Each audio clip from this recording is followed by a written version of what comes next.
El tema que estamos disertando lo hemos titulado El pecado silencioso, la violencia contra la mujer. Y el día de hoy vamos a hablar de los diferentes tipos de violencia. Y hemos estado abordando el tema de la violencia contra la mujer. Y hemos mencionado que la mayoría de mujeres no hablan de este tema porque han normalizado la situación. Decíamos, pareciera que esto es un ciclo que se repite. El abuelo violentaba a su abuela, papá violentaba a mamá, ahora usted está siendo violentada, y pareciera que eso es algo que transmitimos. Y algo que yo quiero que nos preguntemos es: ¿qué es la violencia? Y cuando hablamos de violencia, no solo nos enfocamos a un acto físico, sino que eso va más allá, ¿sí?, de algo físico. Es decir, la violencia no solo es visible, sino también invisible. Y esta tarde, antes de abrir el texto bíblico y antes de estudiar el pasaje que vamos a estudiar, quiero que veamos los tipos de violencia y demos una definición de cada una de ellas.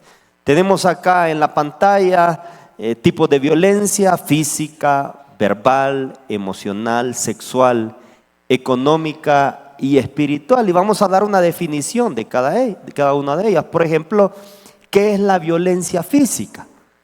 La violencia física es el uso intencional de la fuerza o energía física o de algún objeto, arma, para causar daño, dolor y lesiones, ya sea internas o externas, o incluso la muerte a otra persona. Se manifiesta a través de golpes, empujones, muchas veces quemadura, pellizcones, restricciones o cualquier agresión no accidental que vulnere la integridad corporal. Esa es violencia física. El texto, Salmo 115:5 dice: Jehová prueba al justo, pero al malo y al que ama la violencia, su alma los aborrece. La Biblia habla que Dios aborrece la violencia. Ahora, ¿cuántos hombres practican la violencia física? ¿Cuántos hombres golpean a otras mujeres? Bueno, allá afuera probablemente el porcentaje es grande, pero en la iglesia no debería darse, pero se da, sucede. Ahora, ¿qué es la violencia verbal? La violencia verbal es una forma de maltrato emocional que utiliza palabras, lenguaje negativo o gritos para menospreciar, controlar, herir o intimidar a otra persona. Su objetivo es dañar su autoestima, ¿sí?, de la víctima y ejercer poder sobre ella, a menudo incluyendo insultos, amenazas o críticas constantes. Por ejemplo, no servís, no vales nada, ¿sí? Estás aquí solo porque de verdad yo te tengo, pero de verdad vos no deberías de estar en esta casa. Es decir, eso es parte de la violencia verbal. Efesios 4:29 dice: ninguna palabra corrompida salga de vuestra boca, sino la que sea buena para la necesaria edificación, a fin de dar gracia a los oyentes. Eso podemos definirlo como violencia verbal. Yo no sé cuántos de los hombres que están acá practican esa violencia verbal. No sé cómo usted le habla a su esposa. No sé cuál es su manera de expresarse, ¿sí? Ahora, ¿qué es la violencia emocional? La violencia emocional es una forma no física caracterizada por comportamientos manipuladores y controladores que causan angustia psicológica a la víctima. Puede manifestarse a través de acciones verbales como insultos, humillación, intimidación, celos enfermizos. ¿Cuántos celosos enfermizos hay acá? Control y a menudo dirigidas a imponer dominio sobre la víctima. Mire lo que dice Proverbios 12:18. Hay hombres cuyas palabras son como golpes de espada, mas la lengua de los sabios es medicina. Estamos describiendo estos tipos de violencia porque cuando veamos el pasaje y la historia que vamos estudiando, vamos a dar cuenta que no solo sucede una acción de estas que encontramos, sino hay una diversidad. Hay tres sumergidas en el pasaje. ¿Qué es la violencia sexual? Es cualquier actividad o contrato o contacto sexual, que ocurre sin su consentimiento. Puede involucrar fuerza física o amenaza de fuerza. También puede ocurrir debido a coerción o amenazas. Algunos abusan dentro del matrimonio. ¿Cuántas personas han sido abusadas sexualmente dentro de la iglesia? O con cristianos, con personas que los que están a su alrededor se hacen llamar cristianos. Deuteronomio capítulo 22, versículo del 25 al 27 dice: mas si un hombre hallare en el campo a la joven desposada y la forzare a aquel hombre acostándose con ella, morirá solamente el hombre que se acostó con ella, mas a la joven no le harás nada. No hay en ella culpa de muerte, pues como cuando alguno se levanta contra su prójimo y le quita la vida, así es en este caso, porque él la halló en el campo, dio voces la joven desposada y no hubo quien la librara. Vayamos a las últimas dos. ¿Qué es la violencia económica? La violencia económica podríamos describirla, ocurre cuando una persona controla, limita o quita el acceso al dinero o recursos a otra con el fin de dominarla o hacerla dependiente. Ocurre cuando quita o controla el dinero para no proveer, teniendo la capacidad de hacerlo, y usa el dinero para tomar control sobre la vida de la persona. 1 Timoteo 5:8 dice: porque si alguno no provee para los suyos y mayormente para los de su casa, ha negado la fe y es peor que un incrédulo. Y por último, la violencia espiritual es el abuso, es un tipo de abuso emocional y psicológico en el que una persona utiliza comportamientos coercitivos y controladores dentro de un contexto religioso espiritual, utilizando la Biblia para manipular a otros. Mateo 20, 25 al 28 dice: entonces Jesús, llamándolos, dijo: sabéis que los gobernantes de las naciones se enseñorean de ellas, y los que son grandes ejercen sobre ella potestad, mas entre vosotros no será así, sino el que quiera hacerse grande entre vosotros será vuestro servidor, y el que quiera ser el primero entre vosotros será vuestro siervo, como el Hijo del Hombre no vino para ser servido, sino para servir y para dar su vida por rescate de muchos. El ver estos tipos de violencia nos podemos dar cuenta que la violencia no tiene solo una cara, sino tiene una diversidad de caras, tiene varias. Y en este pasaje que vamos a estudiar, vamos a encontrar ese tipo de violencia. Abra su Biblia en Jueces capítulo 19. Jueces capítulo 19, versículo del 1 al 22. Y antes de leer el texto, quiero resumir del versículo 1 al versículo 14. Nosotros vamos a leer del 15 al 22, pero quiero resumir del versículo 1 al 14. Este texto nos va a contar cómo un levita toma a una concubina en Belén. La mujer dice que lo abandona y regresa a la casa de su padre. No sé qué le hizo el levita, pero la concubina regresa a la casa de su padre. El levita va a buscar a esa mujer para reconciliarse. El padre de la mujer lo recibe con hospitalidad, lo retiene varios días, pero finalmente dice el levita: no, nos tenemos que ir, tenemos que regresar a nuestro hogar. Y se van. Y dice que al caer la noche deben decidir dónde hospedarse y rechazan quedarse en una ciudad extranjera llamada Jebusea y prefieren seguir hasta una ciudad que estaba en Israel, que le pertenecía a los benjamitas se llamaba Gabaa. Y allí comienza la historia. Vamos a leer del versículo 15 al versículo 22. Dice: entonces se apartaron del camino y entraron en Gibea para pasar la noche. Y el levita fue y se sentó en la plaza de la ciudad porque nadie les ofrecía alojamiento. Por fin, ya de noche, pasó un anciano que regresaba de trabajar en el campo. Este anciano era de los montes de Efraín y vivía ahí como forastero, pues los que vivían en Gibea era de la tribu de Benjamín.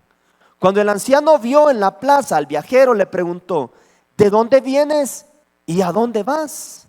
Y el levita respondió: estamos de paso.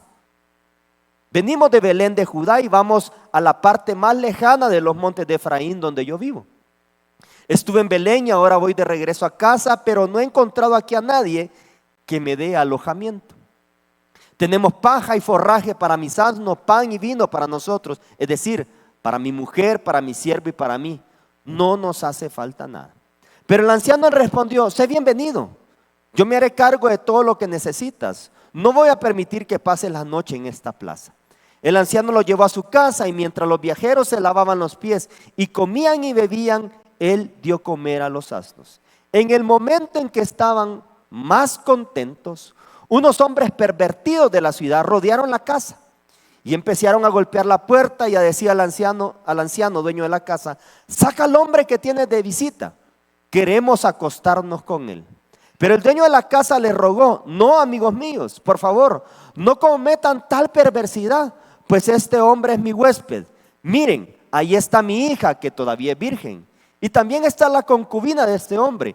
Voy a sacarlas para que las humillen y hagan con ellas lo que quieran, pero con este hombre no cometan tal perversidad. Pero ellos no le hicieron caso al anciano, así que el levita tomó a su concubina y la echó a la calle, y aquellos hombres la violaron y abusaron de ella toda la noche hasta que amaneció. Entonces la dejaron. Ya estaba amaneciendo cuando la mujer regresó a la casa del anciano, donde estaba su marido, y cayó muerta delante de la puerta. Cuando su marido se levantó y abrió la puerta para seguir su camino, se encontró a su concubina tendida ante el umbral de la puerta, con las manos sobre el umbral. Entonces le dijo: levántate y vámonos. Pero ella no le respondió. Entonces él colocó el cadáver sobre un asno y se puso en camino hacia su casa. Al llegar tomó un cuchillo y descuartizó el cadáver de su concubina en 12 pedazos y los mandó por todo el territorio de Israel. Todos los que veían decían: desde que los israelitas salieron de Egipto, nunca se había visto nada semejante. Hay que pensar en esto y decidir lo que haremos al respecto. Esta es una de las historias más crueles, difíciles, aterradoras que podemos encontrar en la Biblia. Cuando usted va al libro de los Jueces, hay un lema que se resalta a través del libro, y es este: en aquellos días no había rey en Israel y cada uno hacía lo que bien le parecía. ¿Qué significaba esto? Cada persona vivía según su propio criterio. Cada persona vivía sin someterse a la autoridad de Dios. Eso significaba que el pueblo había dejado reconocer a Dios, lo tenía a un lado. Dios no era su autoridad para ellos, a pesar que había ley. Es decir, a pesar que el Pentateuco estaba con ellos, acababan de salir de Egipto, iban de camino, estaban ya en la tierra prometida y en ese proceso había ley, pero la gente vivía como si Dios no existiese. El libro muestra un desorden total. El libro de los Jueces, usted va a encontrar un desorden social, moral, espiritual. Se va a encontrar con un libro que nos muestra constantemente la idolatría y una inmoralidad extrema que se mira en el libro de los Jueces. La historia que leímos está ligada a este contexto. Y este joven levita con su concubina dice que pasan la noche en un lugar llamado Gibea. Gibea era parte de la tribu de Benjamín. Dice que este pueblo estaba, el nombre Gibea significa colina y probablemente estaba en un lugar alto, así estaba ubicado. Y este pueblo llamado Gibea lo podemos comparar a nuestra sociedad actual. Y yo puse esto. El pueblo de Gibea se compara a la sociedad actual que vivimos. No hay sensibilidad por el pecado. Vivimos en una sociedad así. Una sociedad que pareciera que el pecado va floreciendo. Pareciera que la gente no le importan las cosas que hagan. Viven en un mundo lleno de pecado. Y Gibea era muy parecido a la sociedad actual que vivimos. Y yo quiero resaltar el versículo 22. Mire lo que dice ahí. El versículo 22, voy a retroceder aquí. Pero cuando estaban gozosos, dice, he aquí que los hombres de aquella ciudad, hombres, y yo resalté y lo puse en mayúscula, hombres perversos rodearon la casa. La palabra perverso ahí, en hebreo, es la palabra Belial.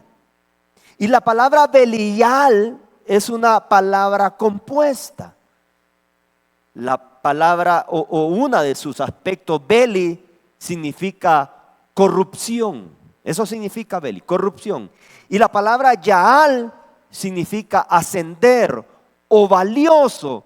En otras palabras podríamos decir que el Belial es una persona que su corrupción es tan valiosa de manera negativa que es un ejemplo de malvado. Es un ejemplo de una generación de hombres muy malvados. Esta tribu de Benjamín, a pesar que tenía la ley, tenían a Dios fuera de sus corazones.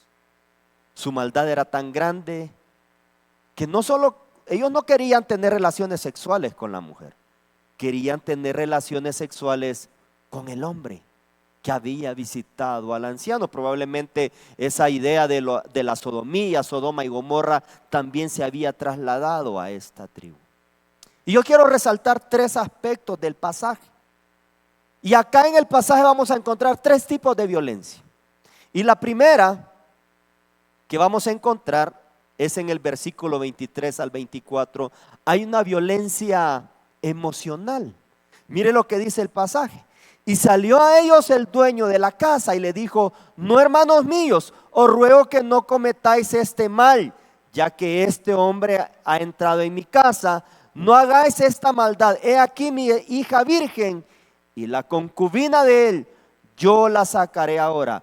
Humilladlas y haced con ellas como os parezca, y no hagáis a este hombre cosa tan infame. Culturalmente usted tenía que proteger a aquellas personas que llegaban a visitarlo, los que eran sus huéspedes. Pero este anciano, este hombre, no había comprendido la ley, no había comprendido la palabra de Dios. Y hay hombres así. Hay hombres que tienen la Biblia, vienen a los cultos, están sentados en este lugar, pero no comprenden la palabra, porque probablemente no han nacido de nuevo. Y algo que yo quiero resaltar es esa palabra. Dice, humilladla. Pareciera que para este anciano y para este levita, esas mujeres no eran valiosas. No eran valiosas. La palabra humillada acá tiene la idea de menospreciada. Muchas mujeres se sienten así hoy por algunos hombres, menospreciadas, violentadas de esa manera. Ojo, no todas son violentadas emocionalmente, algunas se hacen las víctimas, ¿sí? Y tal vez no vamos a hablar de eso hoy, lo vamos a hablar en algún momento de la serie, pero ya estamos enfocándonos. ¿Cuál es nuestra responsabilidad como hombres? Nuestra responsabilidad como hombres es darle el valor que se merece a la mujer. Y muchos no se los hemos dado. Algunos por algún contexto anterior, cultural, donde crecimos y creemos que así debemos de hacer las cosas. Pero en esta escena, lo primero que encontramos es una violencia emocional. Para el anciano y para el levita, la mujer no valían nada. Humillarlas. Yo no sé en qué cabeza del anciano, qué tenía en su corazón de decir: aquí está mi hija, viólenla a ella.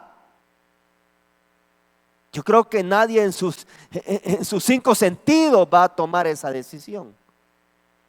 Pero vivían un tiempo donde cada quien hacía lo que bien le parecía. Otro aspecto que encontramos en el pasaje es la violencia sexual. Mire lo que dice el 25 al 26. Mas aquellos hombres no le quisieron oír, por lo que tomando aquel hombre a su concubina, la sacó y entraron a ella y abusaron de ella toda la noche hasta la mañana, y la dejaron cuando apuntaba el alba. Y cuando ya amanecía, vino la mujer y cayó delante de la puerta de la casa de aquel hombre donde su señor estaba, hasta que fue de día. Esta mujer fue abusada sexualmente. La Nueva Traducción Viviente, me gusta la Nueva Traducción Viviente porque es más específica. Y mire lo que dice: sin embargo, ellos no le hicieron caso. Entonces el levita tomó a su concubina y la empujó por la puerta. Y mire lo que dice el pasaje, la Nueva Traducción Viviente: los hombres de la ciudad abusaron de ella toda la noche, violándola uno por uno hasta la mañana. Finalmente, al amanecer, la soltaron. Qué difícil. Qué difícil que un hombre tras otro pasó por esta concubina. Qué acto más repugnante podemos encontrar. Ambos cometieron el pecado, tanto la que la violaron como su esposo. Aunque su esposo no la violó, pero dejó que los demás consumieran el acto. Cuando nosotros sabemos de algún abuso sexual y callamos, nos volvemos cómplices. Muchas veces sabemos que algún familiar ha sido abusado por un tío, abuelo, padrastro, etcétera. Y lo conocemos la historia. Pero muchas veces nosotros dicen, no, cuando nos vienen a contar no creemos y decimos, no, está mintiendo. ¿Cómo tu tío te va a hacer eso? Pero es una realidad en la que vivimos. ¿Cuánto abuso sexual hay hoy?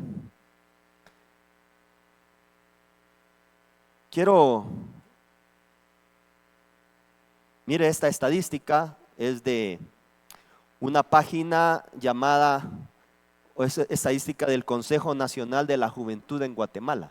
Y mire lo que dice, es del 2024, es decir, hace 2 años. Dice: los 3 departamentos que reportan mayor violencia contra las mujeres son Guatemala con 8.4, y mire, aquí estamos nosotros, Chimaltenango con 7.1 y Huehuetenango con 6.4. Esta es una realidad en la que vivimos. Mire esto. Este reporte, también sacado de esa misma página, está identificado por la situación étnica.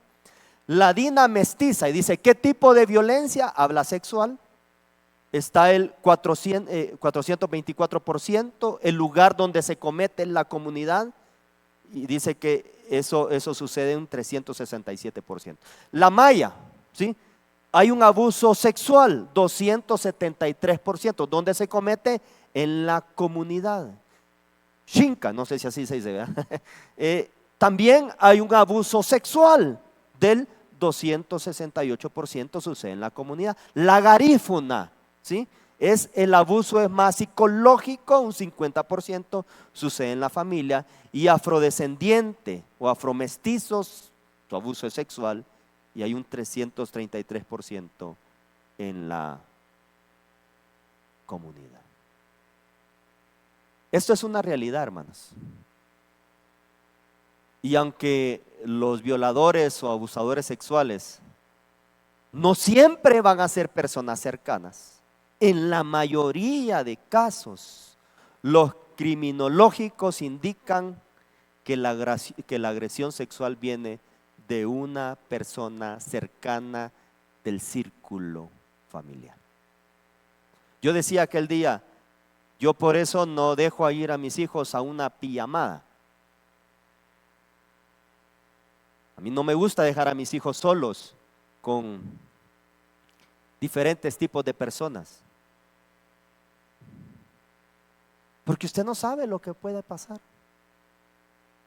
Nosotros debemos de cuidar a nuestra familia. Debemos de cuidar a nuestra esposa.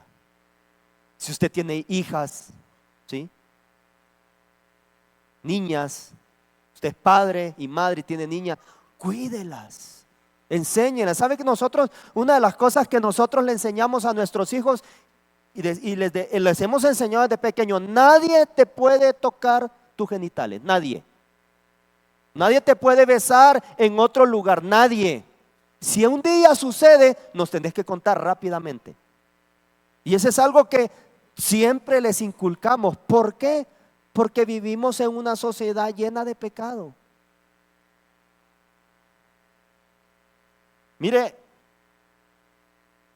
versículo 27 al 30, allí podemos ver la violencia física. Aunque la mujer ya estaba muerta, lo que sucede es algo atroz. Y se levantó por la mañana su señor y abrió las puertas de la casa y salió para seguir su camino. Y aquí la mujer, su concubina, estaban tendida delante de la puerta de la casa, con las manos sobre el umbral. Él les dijo: levántate y vámonos. Pero ella no respondió. Entonces la levantó el varón y echándola sobre su asno, se levantó y se fue a su lugar. Llegando a su casa, tomó un cuchillo y echó mano de su concubina y la partió por su hueso en 12 partes. Y le envió por todo el territorio de Israel. Y todo el que veía aquello decía: jamás se ha hecho ni visto tal cosa desde el tiempo en que los hijos de Israel subieron de la tierra de Egipto hasta hoy. Considerad esto, tomad consejo y hablad. Después de hacer, esta mujer termina muerta después de ser abusada sexualmente. Y este levita, en vez de sepultarla con honores, la corta en pedazos y envía cada una de sus partes a las 12 tribus de Israel para anunciar la atrocidad, pero llamándolos a castigar el crimen, queriendo justificarse por algo que él mismo también había cometido. Hay muchos hombres hoy sinvergüenza, manipuladores, violentos, que han golpeado a su mujer más de una ocasión. Y si usted de esos hombres y hoy está aquí, usted necesita arrepentirse. Usted necesita encontrar un cambio en su corazón. Yo quiero terminar en esta tarde de esta manera, con una historia real. Le hemos cambiado el nombre al personaje, pero la pregunta es: ¿eres tú Mateo? Yo le puse así a la persona: ¿eres tú Mateo? Y si usted es Mateo, usted se va a identificar con esta historia. Y usted tiene que reflexionar. Hace muchos años, en una iglesia donde servía un pastor muy famoso, llegó un hombre llamado Mateo. Nadie lo conocía bien, pero su presencia decía mucho. Su apariencia: rostro endurecido, mirada esquiva y una esposa que caminaba unos pasos detrás de él, siempre en silencio. Con el tiempo se supo la verdad. Mateo era un hombre violento en su hogar. No solo hería con palabras, sino con golpes. Su carácter explotaba con ira y su esposa constantemente vivía con temor. Sus hijos guardaban silencio porque también le tenían temor a su padre. Después de un incidente fuerte en la casa, la esposa con mucho temor decidió por primera vez en su vida buscar ayuda. No lo hizo para destruir a Mateo, porque a pesar de los golpes, ella lo seguía amando, sino porque ella ya no podía seguir así. Cuando Mateo fue llamado por el pastor y el grupo de líderes, lo confrontaron. Y él se justificaba y decía: no soy tan malo. Ella siempre exagera las cosas.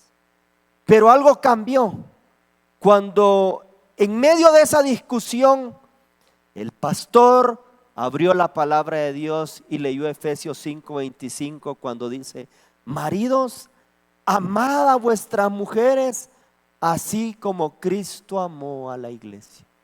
¿Cómo amó Cristo a la iglesia? Sacrificándose, dándose hacia ella. Ese día no hubo lágrimas, pero había una incomodidad tan grande en Mateo. Eso ya era un comienzo en su vida. El cambio no fue inmediato de Mateo.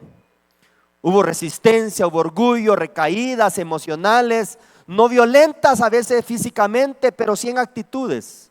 Sin embargo, ellos establecieron 3 cosas clave. Número 1, responsabilidad, dejar de justificar la conducta. Número 2, acompañamiento, empezó a buscar ayuda por medio de consejería. Número 3, comenzó a rendir cuentas, comenzó a orar, aunque al inicio no sabía cómo hacerlo. Un día, después de algunos meses, algo ocurrió. Mateo llegó a la iglesia, pero no entró, se quedó afuera llorando. Cuando se le acercaron, dijo algo que cambió eso en su vida. Dice: yo soy el problema. Yo he pecado contra Dios y contra mi familia. Este es el verdadero punto de quiebre de Mateo. El tiempo mostró un arrepentimiento real, y lo fue. El cambio se vio en cosas sencillas pero profundas. Por ejemplo, aprendió a guardar silencio antes de reaccionar. ¿Cuánto nos cuesta guardar silencio antes de reaccionar? Empezó a pedir perdón sin excusas. Comenzó a servir a su esposa y no a dominarla. Restauró la relación con sus hijos con paciencia. Su esposa, con prudencia y acompañamiento, empezó a notar que ya no vivía con miedo. Años después, Mateo le pidió al pastor dar su testimonio. Con voz firme y con lágrimas pasó al frente y dijo: yo antes levantaba mi voz para destruir mi casa, golpeaba a mis hijos y a mi esposa. Hoy le pido a Dios que mi voz sea para bendecirla.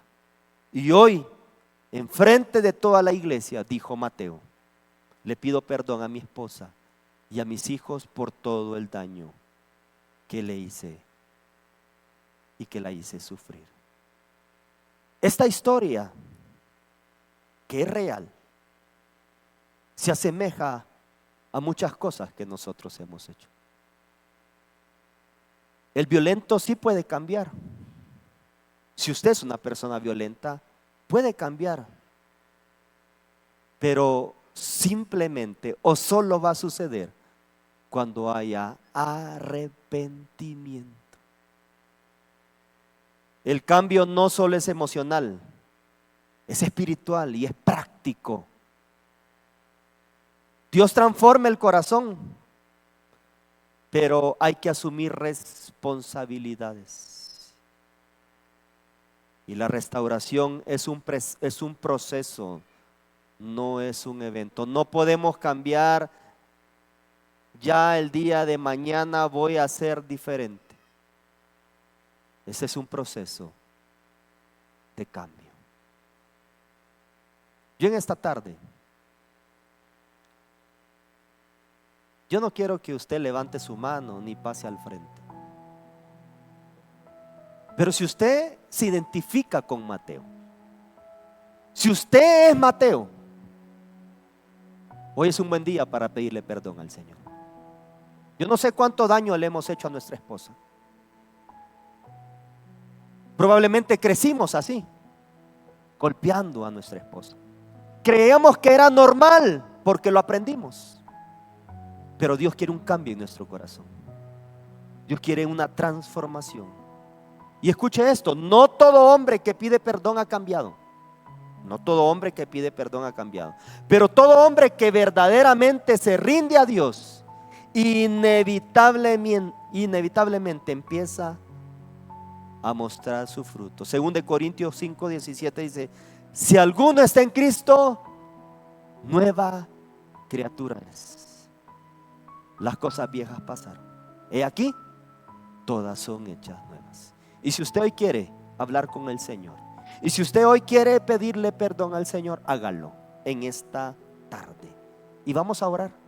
Vamos a pedir al Señor que si usted es Mateo, tome en cuenta lo que se mencionó el día de hoy.